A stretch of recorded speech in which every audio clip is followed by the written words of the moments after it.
강프로입니다. 자, 두산 에너빌리티 보겠습니다. 자, 오늘 3.8% 떨어지죠. 2만 원에 거의 걸려 있습니다.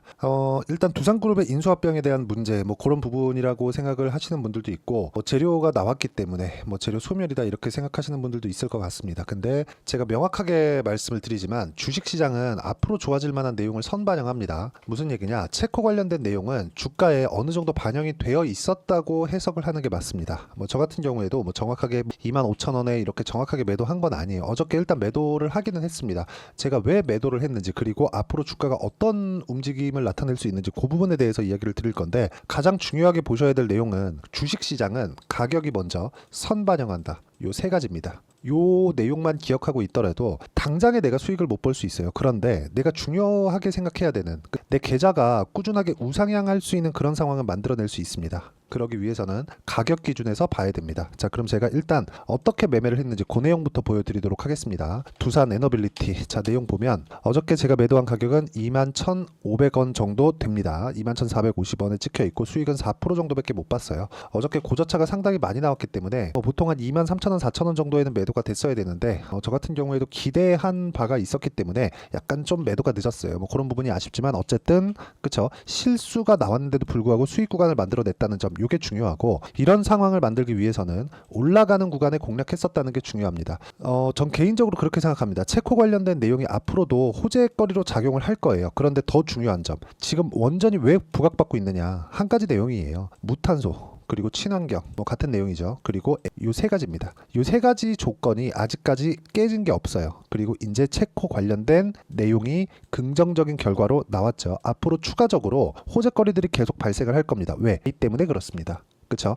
원전은 제 개인적으로는요, 지금 한국 시장에서 두산에너 우리기술이나 한전기술, 한전산업이나 이런 종목군들이 강한 움직임을 보여왔잖아요. 그런데 이런 부분을 우리가 어떻게 해석을 해야 되느냐? 체코가 잘 될 거라는 좋아질 만한 내용들을 먼저 반영해서 주가가 올라왔다는 점, 이게 중요한 거고, 거기에 맞춰서 가격이 상승했기 때문에, 그쵸? 여기서 나오는 재료가 소멸되는 그런 상황이 나왔을 때는 매물 소화 과정이 있을 수 있다는 겁니다. 근데 그런 부분도 가격을 확인해야 된다는 거예요. 자, 무슨 얘기냐면 올라가는 부분을 확인하고 제가 매수를 했죠. 그리고 나서 횡보 구간을 거쳐서 올라가는 부분을 다시 확인하고 다시 매수를 하고, 어저께 재료가 나오고 빠졌는데 빠지는 걸 확인하고 매도를 했을 때 4% 정도의 수익 구간을 만들어냈다는 거죠. 물론 저도 25,000원 정도에서 매도가 됐다면 어제 고가가 매도를 할 수 있으면 좋겠지만 이건 불가능하다는 겁니다. 만약에 내가 한 번, 두 번 이렇게 고가를 맞출 수는 있겠지만 꾸준하게 이렇게 고가를 잡아가면서 맞춰갈 수 있는 그런 상황은 불가능합니다. 그래서 주식시장의 본질이 무언가를 이해를 해야 된다는 거예요.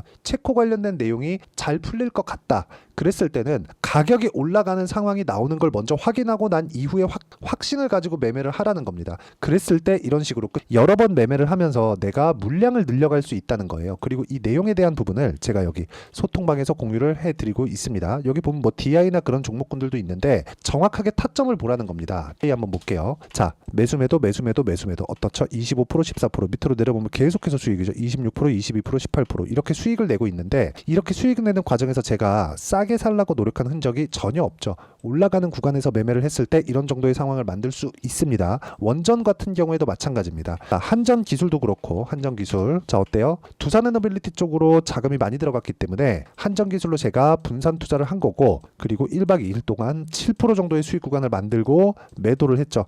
두산에너빌리티로 조금 아쉬웠지만 한전기술로 이어왔고요. 그리고 더 강했었던 한전산업 같은 경우에도 어떻습니까? 매매를 지속적으로 확인하고 매수를 이어온 결과 어저께 매도해서 15% 정도의 수익 구간을 만들어냈다는 점이 중요합니다. 그리고 이 내용에 대한 부분은 제가 여기 소통방에서 공유를 해드리고 있으니까, 매매할 때 내가 가격 기준에서 잘 모르겠다, 어떤 식으로 가격을 잡아야 될지 잘 모르겠다 하시는 분들은 소통방으로 들어오시면 되고요. 소통방은 무료로 진행하고 있으니까 구독과 좋아요 눌러주시고요. 상단에 있는 전화번호로 구독 또는 소통이라고 문자 보내주시면 소통방 입장 링크를 순차적으로 공유를 해드리도록 하겠습니다. 어떤 식으로 매매 진행이 되는지 그 부분에 대해서 제가 이야기를 드렸던 거고, 그리고 정확하게 보셔야 되는 내용은 타점을 보자는 겁니다. 자, 두산에너빌리티를 이야기를 드리고 있으니까 다시 보면 올라가는 부분을 확인을 하고 갭까지 발생하면서 거래를 크게 터뜨렸습니다. 어저께도 보면 아쉬워요. 많이 아쉽습니다. 근데 매매를 하는 과정에서 아쉬운 부분은 앞으로도 지속적으로 나올 수밖에 없고, 이 구간에 맞춰서 매매를 하는 방법은 철저하게 가격 기준에서 봐야 된다는 게 중요한 거지,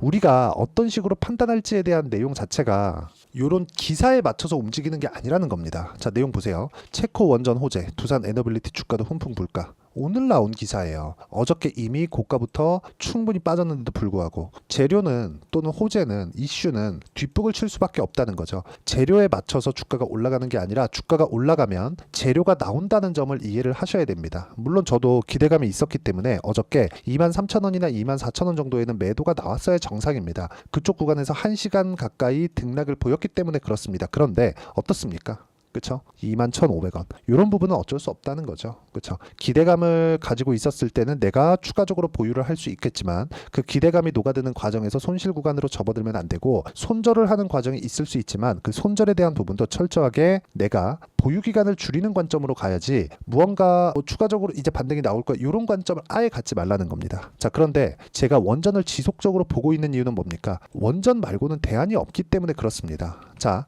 체코에서 15년 정도 만에 원전 수출에 성공을 했죠. 이건 첫 번째 수출 실적이 됩니다. 그리고 지금 미국과 중국이 움직이고 있는 그런 상황이 되기 때문에 원전 시대는 다시 돌아왔다고 볼 수가 있고요. 그리고 원전 말고는 사실상 대안이 없기 때문에 그런 부분을 가격이 반영해 가는 겁니다. 두산 에너빌리티만 보면 뭐 지배구조 이슈도 있고, 그리고 여러 가지 좀 불편한 내용들이 있는 것도 사실이지만, 이쪽 구간에 맞춰서 우리가 어떻게 가격을 보고 매매를 해야 되는지는 반등을 확인하고 나서다. 그쵸? 다음 주면 어느 정도의 반등 구간이 나올 거고, 그리고 지배구조를 재편하는 과정에서 29,000원 정도의 매수 청구권이 있기 때문에 지금 가격은 안전한 가격이라고 볼 수 있지만, 보유 기간을 줄이기 위해서 우리는 확인하고 매매하는 걸 추천드리고요. 그리고 확인하는 과정에서 제가 여기 소통방에서 공유를 해드리고 있으니까, 그쵸? 가격을 잘 모르겠다 하시는 분들은 소통방에 들어오시면 되고, 소통방은 무료로 진행하고 있으니까 상단에 있는 전화번호로 구독 또는 소통이라고 문자 보내주시면 소통방 입장 링크를 제가 순차적으로 공유를 해드리도록 하겠습니다. 자, 어떤 식으로 매매가 진행되는지 그 부분에 대해서 이야기를 드렸고, 이렇게 가격 전략을 잡고 가는 내용에 대한 부분을 여기 두산 에너빌리티의 단기 보유 전략으로 제가 내용 준비를 해놨고요. 단기 보유 전략은 2주입니다. 2주 동안 어떻게 수익 전환을 시켜야 되는가, 그렇게 하기 위해서는 가격대를 어떻게 잡아야 되는가, 그 내용에 대한 부분이고, 단기 보유 전략을 활용해서 제가 두산 에너빌리티의 실시간 타점을 문자로 공유를 해드리도록 할 테니까 상단에 있는 전화번호로 두산이라고 문자 보내주시면 단기 보유 전략과 실시간 타점을 문자로 공유를 해드리도록 하겠습니다. 자, 어떤 식으로 매매를 해야 되는지 그 부분에 대해서 이야기를 드린 거고, 이 내용에 맞춰서 내용 정리를 하면요, 철저하게 우리는 가격 기준에서 매매를 해야 되고, 가격 기준에서 매매를 했을 때, 그쵸, 내가 언제든지 매도할 수 있는 상황을 만들어갈 수 있다. 이 내용에 맞춰서 어떤 식으로 가격 판단을 하고 가격에 대한 이해를 할지, 그 내용에 대한 부분을 제가 가장 쉽게 표현해서 이해를 시켜드리도록 할 테니까 영상 끝까지 시청하시고요. 모든 분들이 성공 투자하셨으면 참 좋겠습니다. 자, 24년도가 돼서도 시장은 여전히 어렵습니다. 자, 근데 시장은 항상 어려울 거예요. 앞으로도 계속해서 어려워질 겁니다. 자, 근데 제가 매월 대시세 종목을 구독자분들에게 공개를 합니다. 자, 내용을 보면 12월 달에 실제 공개를 했었던 강프로의 대시세 종목에 대한 내용인데, 대기업을 상대로 안정적인 매출 구조를 가지고 있고요. 그리고 현재 주요 거래처는 삼성전자, 인텔, 하이닉스, TSMC, 해외에 반도체 관련된 기업이라는 걸 알 수 있죠. 그만큼 1월 달에 제가 보고 있었던 종목은 반도체 관련주라는 걸 알 수 있습니다. 공개를 해드리면 이 내용입니다. 여기 어보브 반도체, 그쵸? 실제 제가 거래한 내용을 공개를 한 거고요.